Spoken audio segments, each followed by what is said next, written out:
यह कहानी लेखक की अपनी भावनाओं के द्वारा लिखी गई है। इस कहानी को सुनकर आप अपना मनोरंजन कर सकते हैं। इस कहानी में दर्शाए गए पात्र, उत्पादन और घटनाएं सभी काल्पनिक हैं। कहानी किसी भी व्यक्ति के भावनाओं, प्रथाओं और परंपराओं का अपमान नहीं करती है। यह कहानी पूरी तरह से काल्पनिक है। दोस्तों, सिर्फ आपसे एक ही रिक्वेस्ट है कि आप हमारी वीडियो को लाइक और सब्सक्राइब कर लिया कीजिए, क्योंकि हम इसे बहुत ही मेहनत से बनाते हैं और आप बिना लाइक और सब्सक्राइब किया ही चले जाते हैं। प्लीज प्लीज प्लीज, यह आपका प्यार होगा हमारे लिए। आप हमारे चैनल को लाइक और सब्सक्राइब जरूर कर लिया कीजिए, जिससे हमें लगेगा कि हमारी मेहनत व्यर्थ नहीं जा रही है। प्लीज हेल्प मी बेबी, मुझे बस एक बार तुम्हारी मदद की जरूरत है। उसके बाद प्रेसिडेंट मुझे अपने कंपनी का वाइस प्रेसिडेंट बना देंगे, फिर हम दोनों शादी कर लेंगे।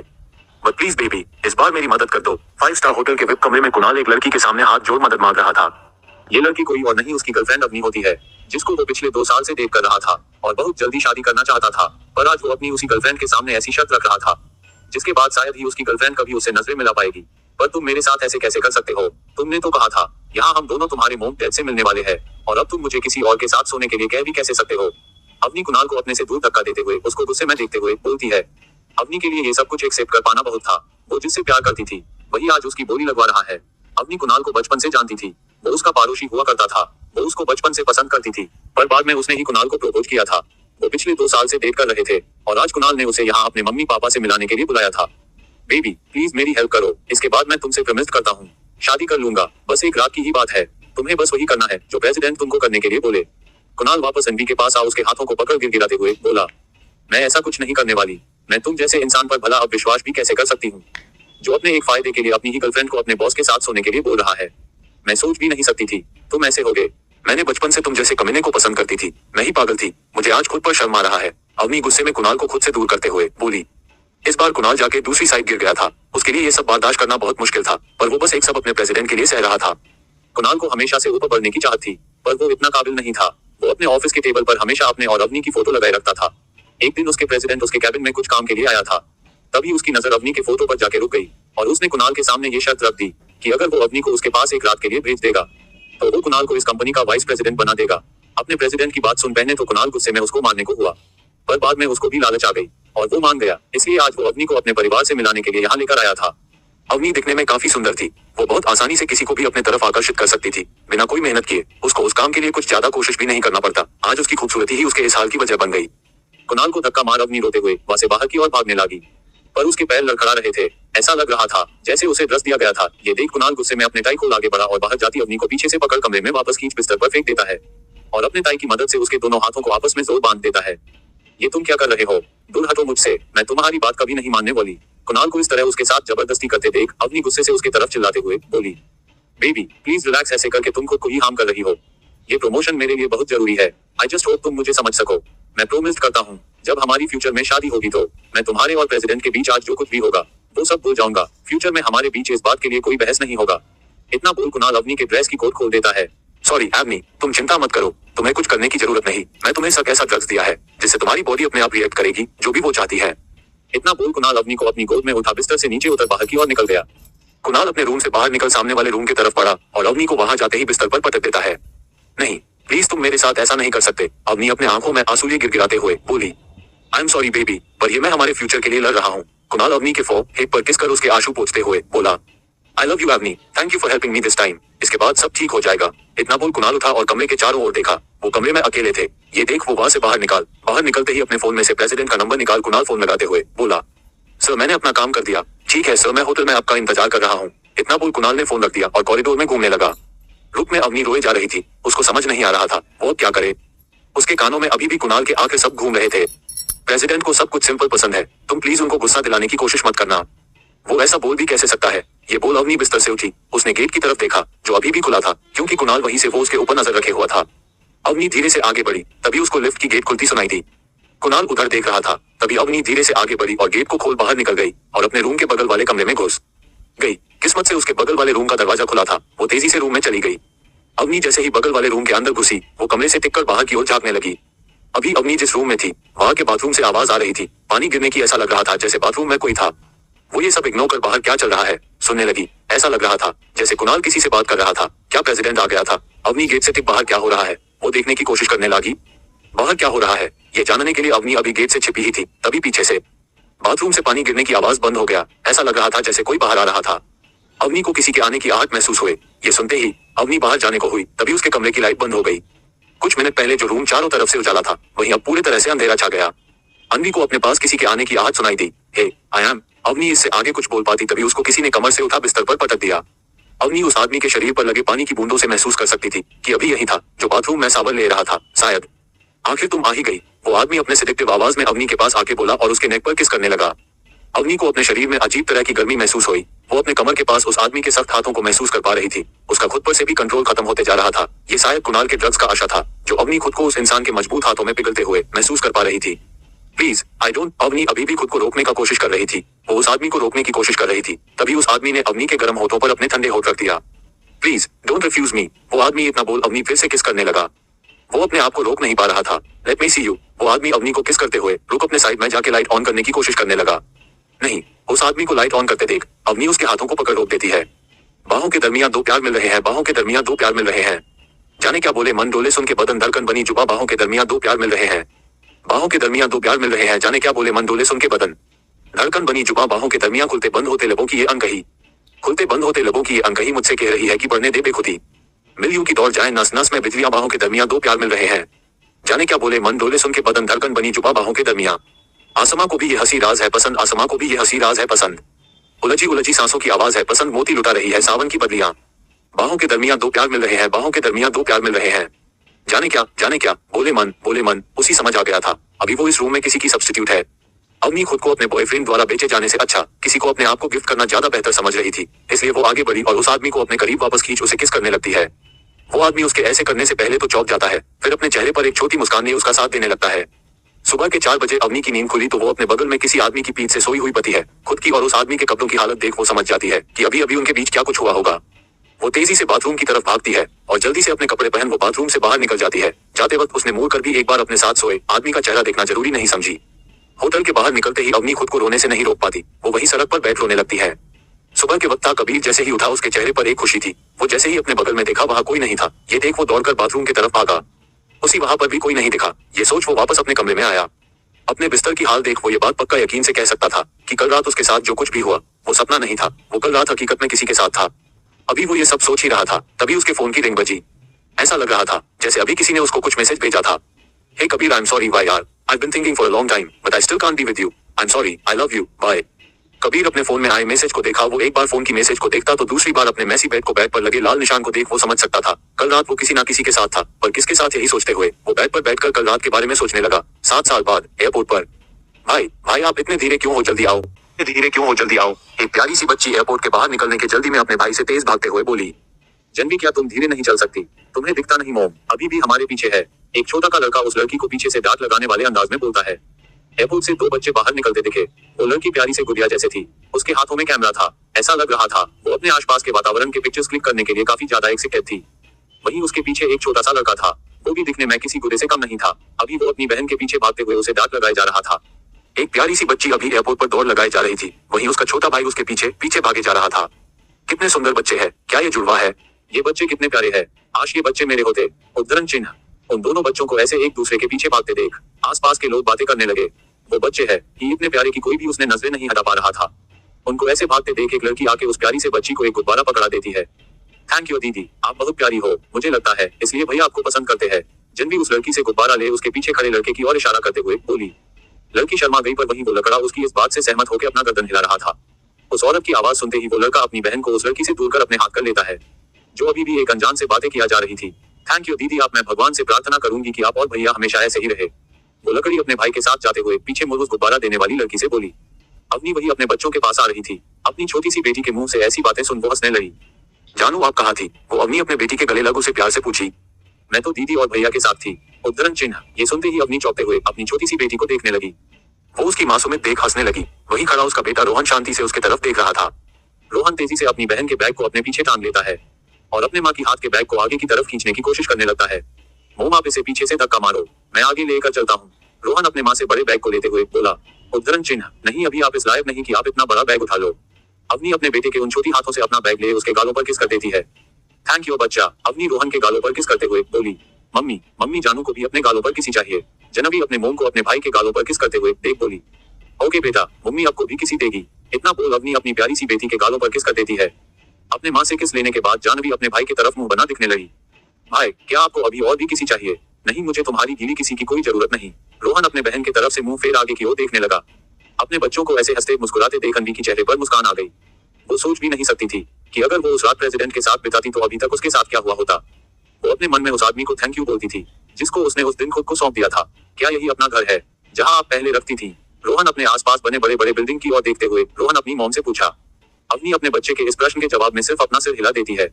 अपनी बेटी का हाथ पकड़ अवनी आगे की ओर बढ़ी और सामने लगी टैक्सी में से एक में अपना सामना रख उसमें बैठ गई। मम्मी, अब जब हम आपके होम टाउन में आ गए हैं तो क्या आप हमें हमारे डैड से मिला सकती हो? टैक्सी में बैठने के कुछ देर बाद ही जानवी अपनी माँ की ओर देखते हुए पूछती है। अपनी बेटी की ये बात सुनते ही अवनी डर गई। वो अभी लंदन से वापस इसलिए आ गए थे क्योंकि उनके पास अब पैसे नहीं था। वो अब जहाँ आके एक अच्छा सा जॉब देखना चाहती है, ना कि अपने बच्चों के पिता से मिलना। पर वो ये बात अपने बच्चों को कैसे समझाए? यही सोच घबराहट में अवनी खिड़की के बाहर देखने लगी।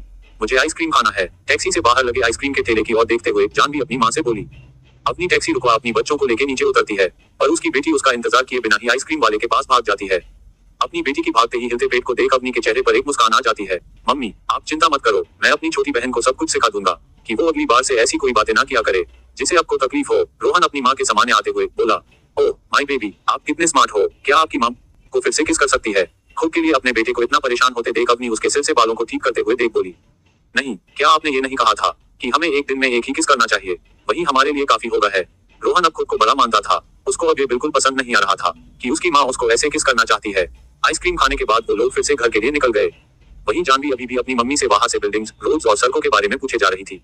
उससे अलग रोहन खिड़की से अपनी सीट लगा बाहर की चीजों को देखता रहा। कुछ देर बाद वो एक घर के बाहर रुके। ये घर उसके चेहरे भाई ने उसको आज ही रहने के लिए दिया, बदले में अपनी को बस उस घर की देखभाल करनी थी। Wow mom, this house is so beautiful. क्या ये हमारा नया घर है? क्या अब से हम यही रहेंगे? इतना बोल जानवी अपने मोम का जवाब सुन बिना रूम के अंदर भाग गई। घर का दरवाजा खोलते ही जानवी अपने भाई को बुलाने लगी। भाई जल्दी आओ और यहाँ देखो क्या है। जानवी अपने भाई को अंदर की ओर बुलाते हुए बोली। अपनी बहन की बात सुनते ही रोहन भी अपने नए घर को देखने की चाह में उसके पीछे भागा। तभी उसने देखा पीछे से उसकी माँ टैक्सी से अपने सामना निकाल घर की ओर बढ़ाने लगी। मम्मी रुको रुको, आप, मैं हेल्प करता हूँ। ये बोल रोहन बैग उठाने की कोशिश करने लगा। नहीं बेटा, इसकी कोई जरूरत नहीं। तुम देखने नहीं ये कितना कम है। मैं इनको आशनी से आगे बढ़ा सकती हूँ। तुम जाओ अपनी बाहर के साथ खेलो, मैं ये कर लूंगी। कभी कभी अवनी को अपने बेटे पर हंसी आती थी कि वो बाला कैसे इतना बड़ा हो गया कि उसके अब ये लगता है कि वो उसके हर काम में भाग ले सकता है। नहीं, हम आपकी हेल्प करेंगे। इतना बोल रोहन अपनी बहन को बुला उसके हाथों में उसका बग धरा। खुद अपने अपना बैग ले अंदर चला जाता है। अंदर जाते ही जानवी अपने बैग से खिलौना बाहर निकाल उसमें से खेलने लगती है। क्या तुम देख नहीं रही मोम कितना मेहनत कर रही है, फिर भी तुम अभी ये सब बाहर निकाल रही हो? रोहन अपने बैग वहीं पटक अपनी बहन की और गुस्से में देखने लगता हूँ। आप बहुत गंदे हो। इतना बोल जानवी अपने माँ के पास जाके मुंह बनाने लगी। मोम, आपको मेरी क्या मदद चाहिए? आप मुझे बोलिए, मैं आपके कामों में हेल्प करना चाहती हूँ। अपने बेटी की उस हद पर अवनी को हंसी आ गई ना। आज पूरा दिन इतना काम करने से अवनी के चेहरे पर थकान होना चाहिए था, पर ऐसा नहीं था। वो अभी भी एनर्जेटिक फील कर रही थी अपने दोनों प्यारे बच्चों की वजह से। नहीं, आप जाओ खेलो, मम्मी सब कर लेगी। अवनी अपने बेटी के गालों को टच करते हुए बोली। अवनी का आज का पूरा दिन अपने घर की साफ सफाई में बीत गया। वो शाम को तैयार हुए मार्केट जाने के लिए, तभी उसकी नजर उसके बच्चों पर गई। उसका बेटा अभी पढ़ रहा था, वहीं उसकी बेटी अपने खिलौने से खेल रही थी। रोहन, क्या आप मामा के साथ यहाँ का सुपरमार्केट देखना चाहोगे? जानवी अपने बेटे को ऐसे पढ़ते देख उससे पूछी। नहीं मामा, पिछले 2 वीक से मैंने अपनी स्टडी सही से नहीं की है, इसलिए मैं आज पढ़ना चाहता हूँ। ये बोल रोहन पढ़ने लगा। अपनी बेटे की ये बात सुनते ही अन्वी सोच में पड़ गई। क्या ये इसके फादर के जीन है? क्योंकि अवनी को याद था वो अपने स्कूल में पढ़ने में उतनी अच्छी नहीं थी। क्या मुझे उसे थैंक यू कहना चाहिए इतने अच्छे और स्मार्ट बच्चों के लिए? अवनी धीरे से बुदबुदाई। बुद्धिमान लोग कहते हैं ज्यादा पढ़ने से आप पागल हो जाओगे। हो सकता है जब आप बड़े हो तो आपके पास कुछ पढ़ने को ही ना हो। जानवी अपनी माँ और भाई को ऐसे एक दूसरे से बात करते देख बीच में बोली। कौन बुद्धिमान लोग? रोहन अपनी बहन की ओर घूरते हुए बोला। मैं और कौन? अपनी बहन की ये बात सुनते ही रोहन गुस्से से उसकी तरफ देखने लगा। वहीं अवनी के चेहरे पर एक मुस्कान आ गई। वो उठी और अपने बेटी को लेके बाहर की ओर निकल गई। वहीं उसका बेटा अभी घर में ही रहना चाहता था अपने स्टडी के लिए। अवनी अपनी बेटी के साथ कार में थी, तभी उसका फोन बजा। घंटी की आवाज सुन अवनी ने अपना फोन उठाया। क्या तुम वहां पहुंच गई? दूसरी तरफ से उसके भाई की गंभीर आवाज आई। जी भाई, मैं वहीं पर हूँ। घर काफी अच्छा है। अभी तो मैं अपने खाने के लिए कुछ सामान लाने जा रही हूँ सुपरमार्केट से। अवनी अपने भाई को सब समझाते हुए बोली। क्या तुम सच में वही रहना चाहती हो? अगर तुम चाहो तो तुम हमारे साथ रह सकती हो। अपने भाई के मुंह से ये सुनते ही अवनी शांत हो गई। उसे याद आने लगा कि कैसे उसके पिता को जब ये बात पता चली थी कि वो प्रेग्नेंट है तो उन्होंने उसको घर में पड़े कचरे की तरह बाहर फेंक दिया था, उसे अकेला जीने के लिए छोड़ दिया था। ये सब सोचते हुए अवनी की आंखों में आंसू आ गई। क्या मामा को किसी ने कुछ बोला?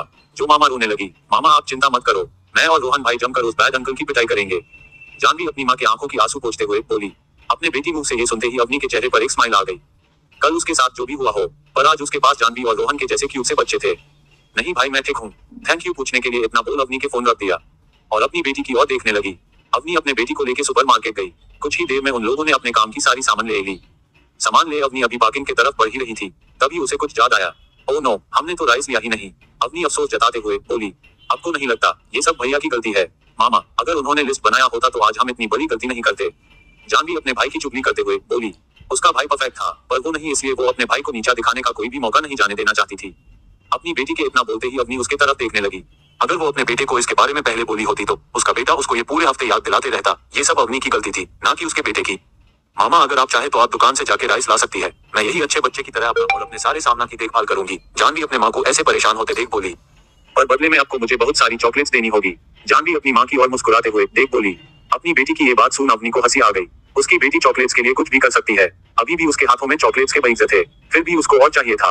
अवनी को अपनी बेटी की ये बात सही लगी। वो उसके गालों पर पिंच कर उसके आसपास सभी सामान के थैले रख देती है और मार्केट की ओर बढ़ जाती है। अवनी वहां से बाहर निकल गई। वहीं जानवी खड़ी थी। अचानक से उसके बगल में एक ब्लैक कलर का कार आके रुका, जिसमें से दो लोग बाहर निकले, एक लकड़ी और एक लड़का। लड़की निकलते ही आगे बढ़ गई। वहीं लड़का कार से कुछ ढूंढ रहा था। अगर ये कार यही रही तो मामा पार्किंग से अपनी कार कैसे निकाल लेगी? उसको तो काफी प्रॉब्लम होगा। ये सोच जानवी कार की ओर बढ़ी। हेलो हैंडसम अंकल, क्या आप अपनी कार दूसरी साइड पार्क कर सकते हैं? क्योंकि आपके कार की वजह से मेरी मामा को प्रॉब्लम होगा हमारे कार को निकालने में। अपने सामने खड़ी छोटी बच्ची के मुंह से इतना मीठा शब्द सुन कबीर उसके तरफ देखने लगा। वो उस बच्ची को घुरे जा रहा था। अंकल, क्या आपको पता है आप मेरे भाई रोहन से ए भी ज्यादा हैंडसम दिखते हो? उस आदमी को ऐसे चुप देख जानवी फिर से उसको मुस्कुराते हुए बोली। जानवी की ये बात सुनते ही कबीर के चेहरे पर मुस्कान आ गई।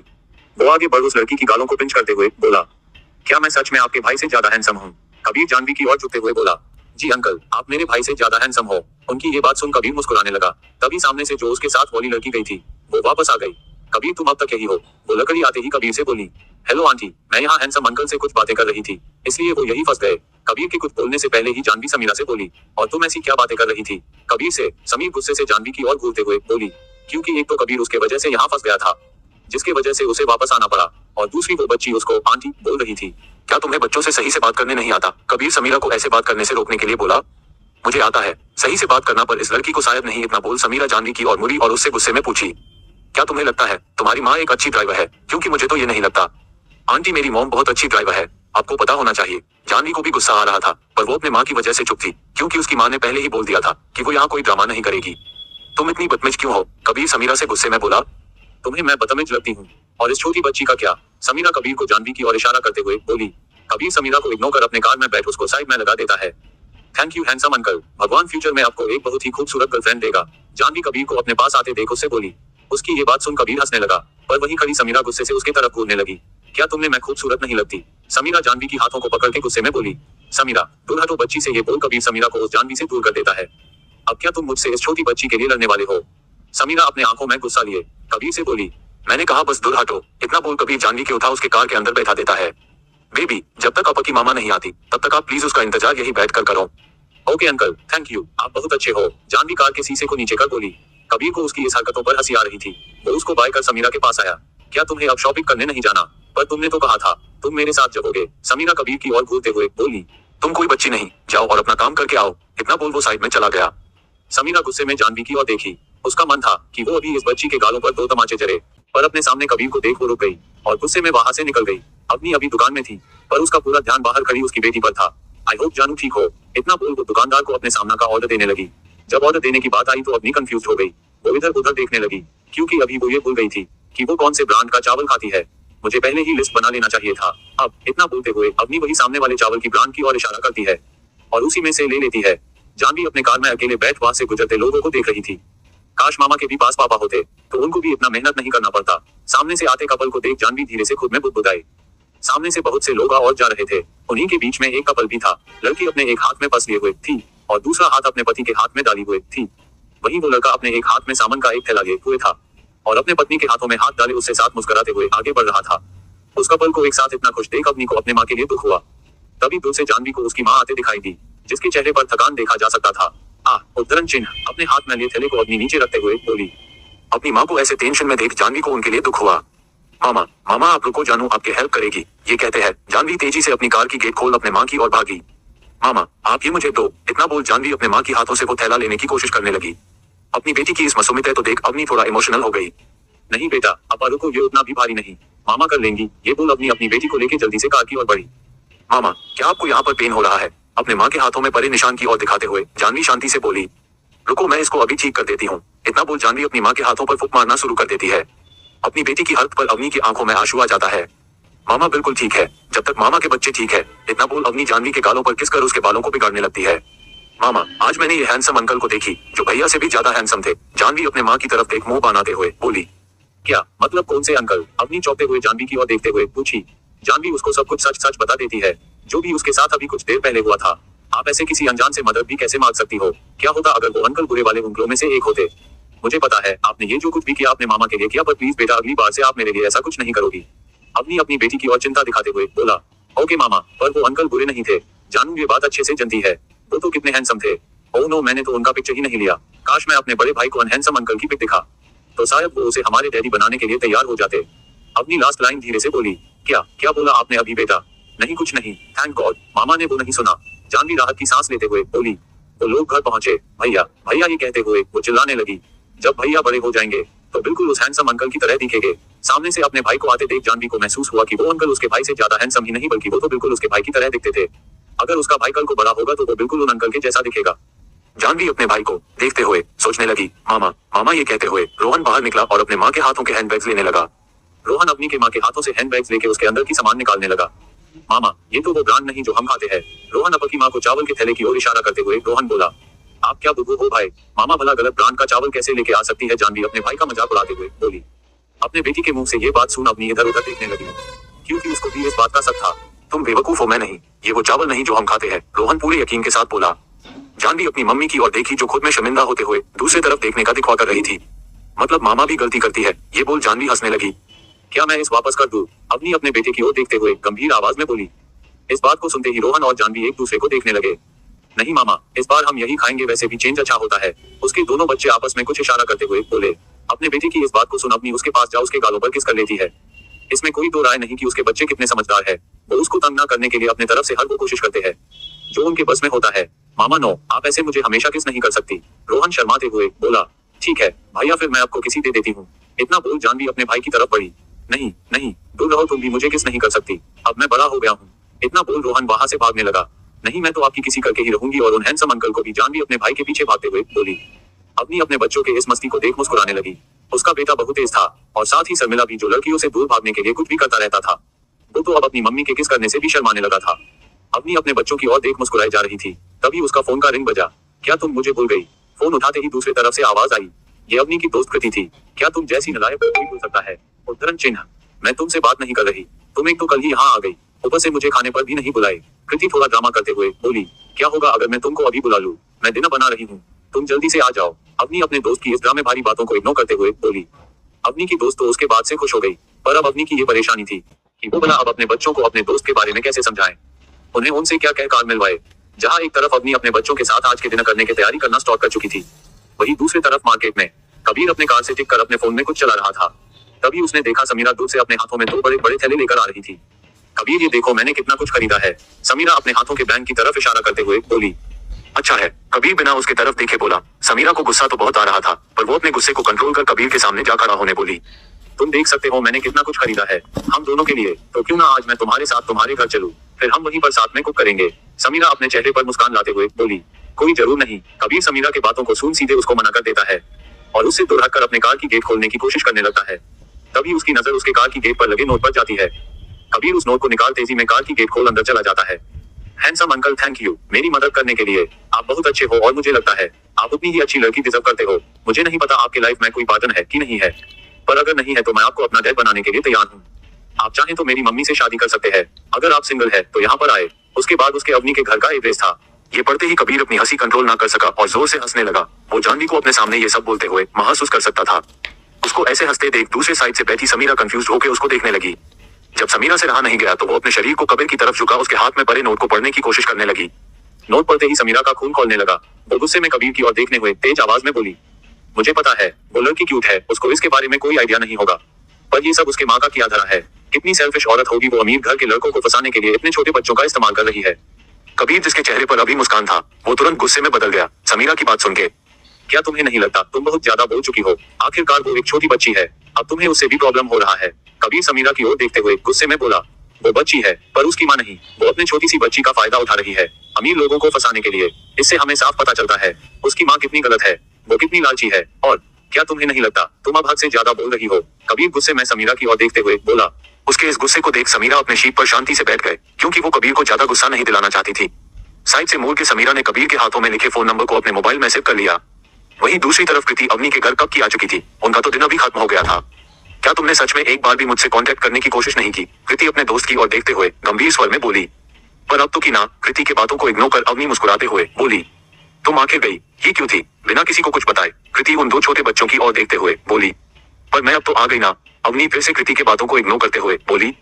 कृति अपने बेस्ट की इस हरकत से चिढ़ गई थी, पर उसको पता था इसके पीछे कोई ना कोई वजह होगा जिसके कारण अवनी ऐसे कर रही है। क्या ये दो क्यूट क्यूट बच्चे अपनी प्यारी मासी से नहीं मिलना चाहते? अपने दोस्त को इग्नोर कर कृति रोहन और जानवी की ओर देखते हुए बोली। हेलो मासी। हेलो मासी। रोहन और जानवी तुरंत कृति के सामने आके बोले। आप दोनों के लिए मासी कुछ लेके आए हैं, क्या आप मासी के गिफ्ट्स को देखना नहीं चाहते? ये कहते हुए कृति रोहन और जानवी की तरफ कुछ बॉक्स बढ़ा देती है। बॉक्स को खोल उसमें से गिफ्ट्स निकाल जानवी और रोहन बहुत खुश हुए। यहाँ पर क्यों आना हुआ, क्या कोई फैमिली प्रॉब्लम या फिर कुछ और? जॉब के लिए? कृति के क्वेश्चन पूछते ही अपनी तेजी में बोली। हाँ मामा को के आर कंपनी में जॉब ऑफर हुआ है, इसलिए हम यहाँ वापस आ गए। जानवी अपनी मामा की तारीफ करते हुए बोली। वाह के आर कंपनी, ये तो यहाँ की टॉप 10 कंपनियों में से एक है। कृति एक्साइटेड होके बोली। हाँ मामा को वही जॉब ऑफर हुआ है, मेरी मामा बहुत अच्छी है, इसलिए तो आते वक्त सैम अंकल भी रोने लगे थे। Sam uncle? कृति अवनी की तरफ आंखें मिचकाते हुए बोली। ऐसा कुछ नहीं है, वो बस मोम के साथ काम करते हैं। रोहन अपनी छोटी बहन को पीछे खींचते हुए गंभीर आवाज में बोला। कृति अपना हंसी कंट्रोल करते हुए अवनी की ओर देखी, जहाँ एक तरफ जानवी अपनी माँ के साथ किसी ना किसी लड़के को देखना चाहती थी, वहीं अवनी का बेटा रोहन अपनी माँ के लिए ऐसा कुछ नहीं ओवर प्रोटेक्टिव था। अवनी उनके साथ बातें करने में ही लगी थी, तभी उसका फोन बजा। फोन पर अननोन नंबर देखकर अवनी कंफ्यूज थी, उसको समझ नहीं आ रहा था ये कौन हो सकता है। हेलो। अभी अवनी ने इतना ही कहा था कि तभी दूसरे तरफ से एक औरत की गुस्से भरी आवाज उसके कानों में गूंजने लगी। तुम इतनी लालची कैसे हो सकती हो? तुम्हें क्या लगता है तुम अपनी बेटी की मासूमियत दिखा किसी को भी अपने बिस्तर तक ला सकती हो? क्या तुम्हारे लिए लड़कों को फंसाना ही सबसे बड़ी काम है? पता नहीं तुमने किसके प्रेग्नेंट होकर उस नाजायज बच्ची को जन्म दिया, जहाँ आज तुम्हारे लिए दूसरों मर्दों का इंतजाम करने में लगी है। तुम कितनी गिरी हुई हो, एक तो बिना शादी के माँ बन गई, दूसरा जो बच्ची तुम्हें पैदा हुई उसे तुम इस प्रकार की सीख दे रही हो, दूसरी तरफ से वो औरत बिना कोई ब्रेक लिए अवनी को सुनाए जा रही थी। हेलो, कौन हो तुम? हेलो। उस औरत के इतना कुछ बोलने पर भी अवनी उससे शांति से ही बोली, क्योंकि अभी भी उसके सामने जानवी, रोहन और कृति बैठे थे। Bridge you. दूसरी तरफ से वो औरत बिना अवनी की बातों को सुने बोली। ये देख अवनी ने फोन कॉल खत्म कर दिया। वो अपने बच्चों का इतना अच्छा दिन खराब नहीं करना चाहती थी किसी अनजान के वजह से। फोन रखने के तुरंत बाद अवनी का फोन फिर से बजने लगा। स्क्रीन पर वही नंबर देख अवनी ने अपने उस नंबर पर मैसेज किया। अगर तुमने अब दोबारा मुझे फोन करके तंग करने की कोशिश की तो मैं तुम्हारे बारे में पुलिस में रिपोर्ट करवा दूंगी। अवनी के इस मैसेज के बाद सामने से कोई फोन नहीं आया। ये देख अवनी जाके उस नंबर को ब्लॉक कर देती है। क्या हुआ? कृति अपने दोस्त को ऐसे परेशान देख बोली। कुछ नहीं, लगता है कोई पागल है जिसके हाथ फोन लग गया है, वही तंग कर रहा है। अवनी नहीं चाहती थी कि उसके बच्चों को इस बारे में कुछ पता चले, इसलिए वो बात को टालते हुए बोली। अभी अभी अवनी को कॉल करके परेशान करने वाली और कोई नहीं समीरा थी। जब से समीरा ने जानवी का दिया हुआ नोट पर कबीर की इतना हंसने देखी थी, तब से समीरा को जलन हो रहा था, उसे गुस्सा आ रहा था जानवी और उसकी माँ पर। इसलिए अपने अंदर के गुस्से को शांत करने के लिए समीरा ने अवनी को इतना भला बुरा कहा। मुझे पुलिस की धमकी देती है कमीनी, इसको तो मैं अभी बताती हूँ। इतना बोल समीरा फिर से अवनी को फोन लगाने लगी, पर फोन लग नहीं रहा था क्योंकि अवनी ने नंबर ब्लॉक जो कर दिया था। समीरा गुस्से से अपने पैर पटकते हुए आगे बढ़ी। वो अभी कार में जाके बैठने ही वाली थी, तभी उसके फोन का रिंग बजा। यूं विच। फोन उठाते ही बिना सामने वाले की आवाज सुन समीर गुस्से में बोली। हेलो प्रिंसेस, सब ठीक है? दूसरी तरफ से किसी पुरुष की आवाज आए। सामने वाले आदमी की आवाज सुनते ही समीरा को पहचानने में देर नहीं लगा कि ये और कोई नहीं उसके पापा थे। सॉरी डैड, वो जस्ट मेरा दिमाग खराब था। अपने डैड की आवाज सुनते ही समीरा खुद को शांत करते हुए बोली। क्या आप ठीक है? क्या अभी अभी आपकी किसी से लड़ाई हुई है? दूसरी तरफ से समीरा के पिता ने थोड़ा चिंता जताते हुए पूछे। Yes dad. इतना बोलकर समीरा ने आज मार्केट में जो कुछ भी हुआ वो सब अपने पिता को बता देती है, पर उसके कहानी की विक्टिम वो थी और जानवी और उसकी मां विलन। अभी आप कहाँ है? वो मैं। समीरा अपने लड़खड़ाते हुए आवाज में बोली। क्या आप अपने घर पर है? मतलब आप कबीर के साथ अब तक शिफ्ट नहीं हुई? दूसरी तरफ से समीरा के डैड थोड़ा गुस्सा दिखाते हुए बोले। वो डैड, मैंने कोशिश किया पर कबीर अभी नहीं मान रहा। समीरा क्यों करती? वो कोशिश तो करती ही थी, पर समीरा अब उसको एक्सेप्ट नहीं कर रहा था। क्या आप इन सब फालतू बातों से आगे बढ़कर कुछ अच्छा नहीं कर सकती? आपको पता होना चाहिए आज कबीर के पास कितना पैसा और पावर है। क्या आप वो सब अपने साथ नहीं रखना चाहती? दूसरी तरफ से समीरा के डैड गुस्सा में चिल्लाते हुए बोले। शांत हो जाइए, मैं ये सब आपके ही अच्छे फ्यूचर के लिए कर रहा हूँ। अगली वीक मैं एक टेंडर भर रहा हूँ, आप कोशिश। इससे आगे अभी वो कुछ बोल पाते, तभी उनको रोकते हुए समीरा बोली। डैड, आपको मेरी बिल्कुल परवाह नहीं ना? आप अपने बिजनेस के लिए मेरे साथ कुछ भी कर सकते हो। इतना बोल समीरा अपना फोन पटक देती है। सुबह का वक्त था। अवनी जल्दी ही उठकर अपने बच्चों के लिए नाश्ता बनाने के लिए चली गई।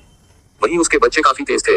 वो दूसरों बच्चों की तरह नहीं थे जो पूरा टाइम अपने पेरेंट्स को परेशान किया करते हैं। भाई, मैं मामा को ब्लाइंड डेट पर भेजना चाहती हूँ, एक हैंडसम आदमी के साथ। जानवी अपने बेड पर से उठ अपने भाई के बेड पर जाके बैठते हुए बोली। क्या तुम पागल हो? रोहन उसके तरफ गुस्सा दिखाते हुए बोला। नहीं, पर मैं अपनी मामा के लिए एक हैंडसम सा आदमी ढूंढना चाहती हूँ। और अपने लिए डैडी। जानवी अपना मुंह फुलाते हुए बोली, तुम पागल हो गई हो। मम्मी जब सैम अंकल को माना कर चुकी है तो उनसे ज्यादा हैंडसम भला और कहाँ से मिलेगा तुम्हें। रोहन अपनी बहन को चिढ़ते हुए बोला और बाथरूम की ओर जाने लगा। नहीं, वो तो मुझे मिल भी गया है। उद्धरण चिन्ह, क्या मतलब? रोहन उसकी तरफ वापस आते हुए बोला, हाँ भाई, मैंने सैम अंकल से भी ज्यादा हैंडसम आदमी ढूंढ लिया है। मामा के लिए वो तो इस दुनिया के सबसे ज्यादा हैंडसम दिखने वाले आदमी है।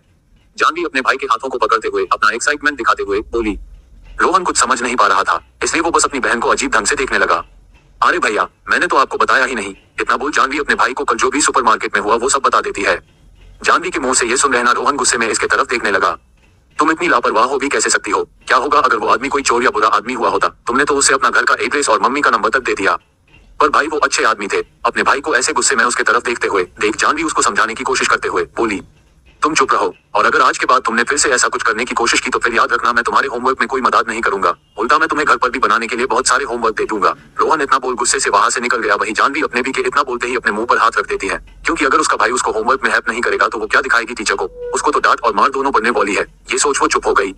अवनी घर के किचन में खाना बना रही थी, तभी उस घर की बेल बजी। अभी इस वक्त कौन आया होगा, ये सोचते हुए अवनी आगे बढ़ी और गद खोल देती है। सामने उसका भाई अरुण था।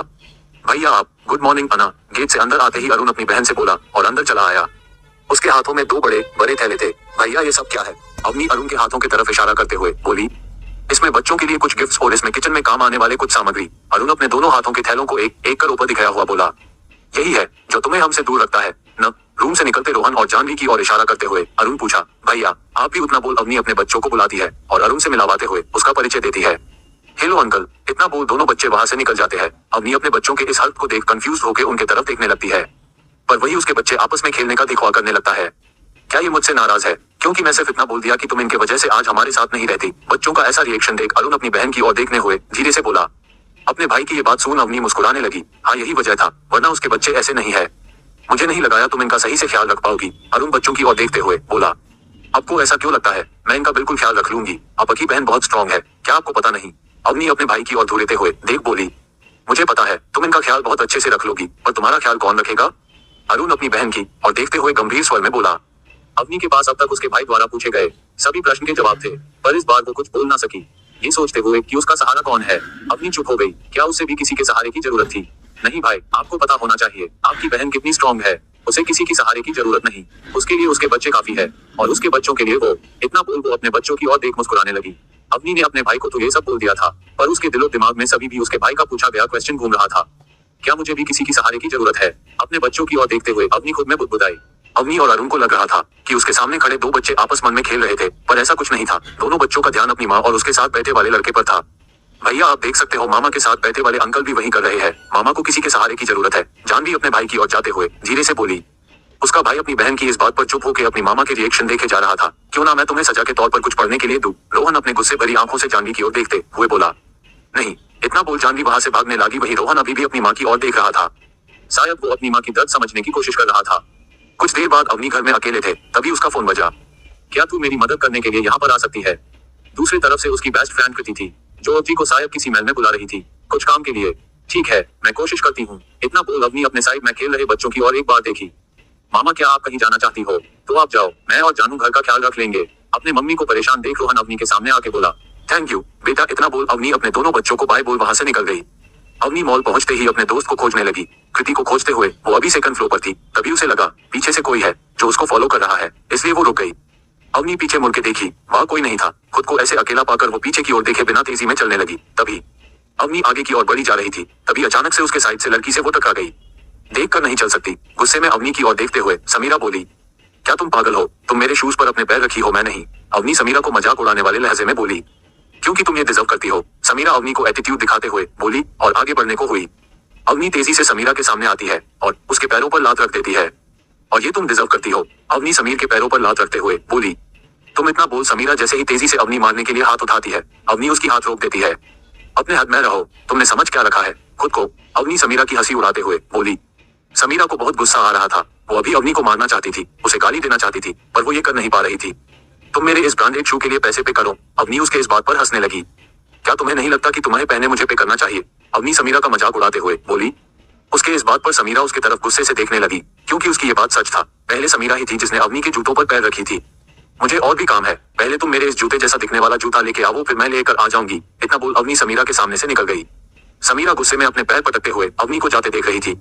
क्या तुम फिर से किसी से लड़कर आए हो? अवनी जैसे ही अपनी दोस्त के पास पहुंची, उसकी शक्ल देख कृति बोली, कुछ नहीं, एक बदतमीज थी। अवनी बता को टालने वाले लहजे में बोली, क्या बात है, कभी तुम्हें साइको फोन कर देते हैं तो कभी कोई बदतमीज टकरा जाता है, आखिर चल क्या रहा है? समीरा अवनी की ओर मुस्कुराते हुए बोली। कृति के इतना बोलते ही अवनी मुस्कुराने लगी। सच में कुछ तो अजीब था, पिछले 2 दिनों से अवनी ऐसे 2 लोगों से टकरा चुकी है। वहीं दूसरी तरफ समीरा गुस्से पार्किंग की ओर पहुंची, जहां एक ब्लैक कार लगी थी। आजकल हर तरफ बदतमीज और अनपढ़ लोग भरे पड़े हैं। समीरा कार में बैठते हुए ही कबीर की ओर देखते हुए बोली। उसके इस बातों पर किसी ने जवाब नहीं दिया, सब अपने में लगे थे। अभी उस कार में 3 लोग और थे। ड्राइवर जो कि अपने बॉस के इशारे का इंतजार कर रहा था, वहीं असिस्टेंट अपने बॉस को कुछ इंपॉर्टेंट डिटेल्स दे रहा था, वहीं कबीर बिना किसी की तरफ देखे हुए अपने फाइल्स चेक किए जा रहा था। बेबी देखो ना, उस बदतमीज लड़की ने मेरे ब्रांडेड शू का क्या हाल किया है। समीरा अपने शू की तरफ इशारा करते हुए कबीर को दिखाती है, पर वहीं कबीर उसके किसी भी बातों का कोई जवाब दिए बिना अपने फाइल देखने में लगा था। बॉस क्या आप? अभी असिस्टेंट इससे आगे कुछ बोल पाता, तभी समीरा उठी और समीर के कंधे पकड़कर उसके करीब होने की कोशिश करती है। ये देख असिस्टेंट चुप हो जाता है और दूसरी तरफ देखने की कोशिश करता है। ये क्या ड्रामा है? दूर रहो मुझसे, कबीर गुस्से में समीर को खुद से दूर धकेलते हुए बोला। कार में बैठे असिस्टेंट और ड्राइवर दोनों ने अभी जो कुछ भी हुआ वो देखा था, फिर भी वो दूसरी तरफ देखने का दिखवा करने लगे। समीरा अपना सर झुकाए नीचे रोने लगी, क्योंकि उसको भी पता था यहाँ कबीर के अलावा 2 लोग और हैं जिन्होंने उसकी ये बेइज्जती देखी होगी। बॉस मैं आपसे कल मिलता हूँ, आज का काम हो गया। इतना बोल असिस्टेंट बिना कबीर की ओर देखे उस कार से उतर गया, क्योंकि उसको बहुत अजीब लग रहा था। कार तेजी से सड़क पर दौड़ रही थी, वहीं समीरा अपना सिर नीचे किए रो रही थी और कबीर उसको इग्नोर कर अपने फोन में लगा था। अपने ब्रांडेड शू का बिल क्लियर कर लेना, इतना बोल कबीर ने अपना कार्ड उसके हाथों में फेंक दिया। कबीर ने तो ये काम गुस्से में किया था, पर उसके इस हद से भी समीरा को ये लगा जैसे कबीर उसकी केयर अब भी करता है। अपने दोस्त कृति के साथ आज दोपहर का वक्त बिताकर अवनी घर पहुंची, जहां उसके बच्चे अभी पढ़ रहे थे। क्या आप दोनों कल से अपने स्कूल जाने के लिए तैयार हो? अवनी घर में आते ही बोली। बिल्कुल मामा, हमने अपना सारा वर्क कंप्लीट कर लिया है, जानवी अपने चेहरे पर खुशी दिखाते हुए बोली। जहां एक तरफ जानवी खुश थी, वहीं रोहन किसी सोच में डूबा था। अवनी के दोनों बच्चे जुड़वा थे, दोनों के बीच सिर्फ 58 सेकंड का फसला था, पर भी फिर दोनों में काफी अंतर था। जहां एक तरफ उसका बेटा जो अपनी बहन से 58 बड़ा था, वो उससे काफी अलग था। रोहन दूसरों बच्चों जैसा नहीं था, उसकी IQ लेवल दूसरों से काफी ज्यादा था। जितना लोग 1 साल में नहीं पढ़ पाते थे, उतना रोहन 1 महीने में पढ़ लेता था। पर इसका रोहन को कोई घमंड नहीं था, लेकिन इसी वजह से वो दूसरों बच्चों से खुद को दूर रखने की कोशिश करता था। उसके पिछले स्कूल में भी कोई फ्रेंड्स नहीं थे, वो स्कूल में शांत ही रहना पसंद करता था। वहीं उसकी बेटी अपने बड़े भाई की तरह पढ़ने में तेज तो नहीं थी, पर वो एक्स्ट्रा एक्टिविटी में काफी तेज थी। उसको पेंटिंग करने का बहुत शौक था, वो जल्दी ही दोस्त बना लेती थी। उसको दूसरों के साथ घुलने मिलने में बस कुछ मिनट लगता था। अपने बेटे को ऐसे शांत देख अवनी समझ गई, वो कल से स्कूल में कैसे रहेगा इसके ही ऊपर ही सोच रहा होगा। क्या आप दोनों पिज्जा खाना पसंद करोगे? अवनी अपने दोनों बच्चों के बीच में जाके बैठते हुए बोली और अपने हाथ में रखे थैले में से उनको पिज्जा निकला करती थी। पिज्जा देखते ही दोनों बच्चे खाने लगे। ये देख अवनी के चेहरे पर मुस्कान आ गई। कल से उसके लिए एक नई शुरुआत थी, जहां एक तरफ उसके बच्चे स्कूल जाने वाले थे, वहीं अवनी ऑफिस। सुबह का वक्त था, अवनी अपने बच्चों के लिए किचन में लंच बॉक्स तैयार कर रही थी। वहीं उसके बच्चे खुद से रेडी हो रहे थे, वो दूसरे बच्चों की तरह स्कूल जाने के लिए ड्रामा नहीं किया करते थे। अवनी ने 2 लंच बॉक्स निकाले, एक में उसके रोटी और सब्जी रख दिया, वहीं दूसरे में पराठा और सब्जी। ये इसलिए था क्योंकि उसका बेटा सादे खाना खाने की शौक रखता था। अवनी खुद तैयार होने अपने बच्चों को नाश्ता करवाकर उनको कार में लेके घर से निकली। करीब 20 मिनट बाद वो एक स्कूल के बाहर थी। ये स्कूल उसके घर से तो पास था ही ऑटो, और ये उसके ऑफिस जाने के रास्ते में पड़ता था, इसलिए अवनी ने अपने बच्चों का एडमिशन यहाँ पर करवाई थी।